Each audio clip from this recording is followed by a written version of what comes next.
Walker is the CEO of Magna, one of the largest automotive suppliers in the world. You also did something very interesting here at the management briefing seminars. You guys had one of your autonomous cars cross an international border twice, US to Canada, Canada to the US, and come up here. What's your outlook for all this autonomy? Well, I'm going to be speaking tomorrow, but I think if you look at all the technology that's coming in the world, in all different areas, where you look at artificial intelligence, advanced robotics, and all that electronics coming in the vehicle, autonomous driving is coming. I think it's a lot further down the road, full autonomy, than people think. But the features of autonomous driving are coming very quickly, and we're in the business, and it's pretty exciting.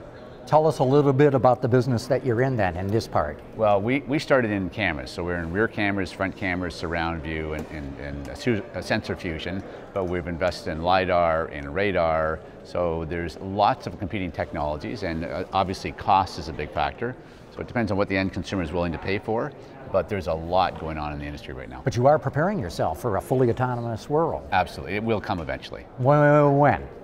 And I know that's a definition because it's going to start in certain regions and then spread out. But so there's 5 levels, and we believe full autonomy, level 5. I think if you look at the 100 million vehicles or so that will be sold in 2025, it's well less than 1%. But I think level 2 will be big. Level 3 and level 4 are coming slower. So it depends on geo-zoned areas, but full level 5 autonomy at a price that consumers are willing to pay for and meet regulations, I think is a long way out for any mass volume. Oh, very interesting.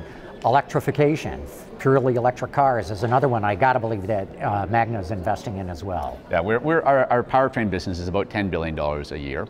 And there's 2 ways to look at electrification. One is electrification of all the components, and that's happening just because of demands for fuel economy. And, you mean like electric steering, electric brakes? Electric pumps, just taking things off the engine.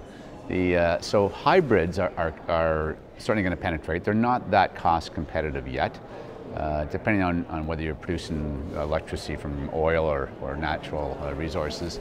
I think it's coming, but I think that even electric vehicles will be a long time before we have big penetration of full electric, but hybrids, mild hybrids are coming very fast. So how do you position the company in that terms? Go heavy on the hybrid now and the battery electric later?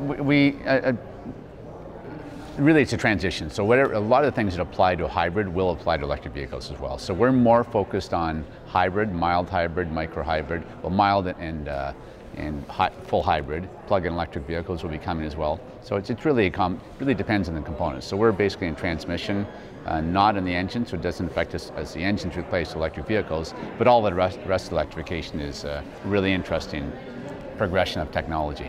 Don, we're seeing some very interesting startups, Tesla of course leading the charge, but others like Faraday Future and Lucid Motors, maybe Apple's getting into the business, another startup on SF coming in as well. Are you interested in doing business with these companies, or are they too small for Magna? You know, I think if you look at Tesla's example, their volumes are not that high yet, but they are very quick to adopt new technology. So it's always interesting to talk to new people to see if they will adopt the technology and try it out. There's always lots of talk about who's going to get in the automotive industry. I think the people outside the industry completely underestimate what it takes to bring a car to market. And they think that the traditional car makers are very slow. Well, they're very careful. It's a safety product in a highly regulated environment.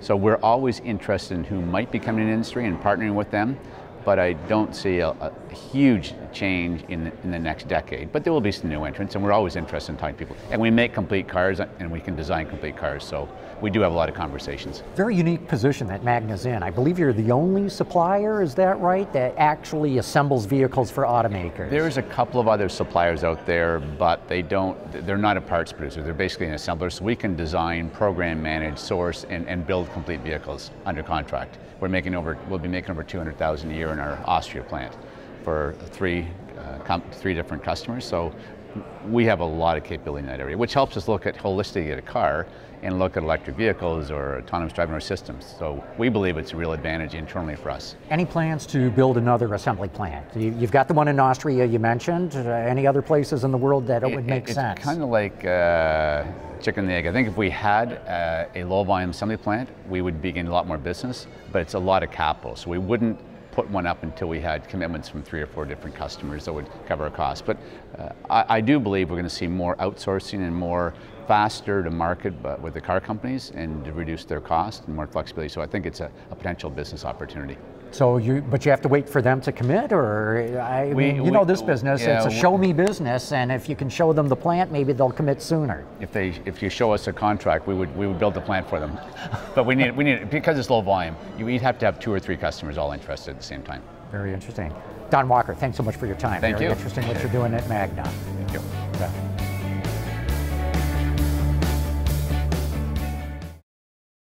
Boost your efficiency with a holistic approach to aerodynamic and performance enhancement. Pioneering technology. Reutling Automotive.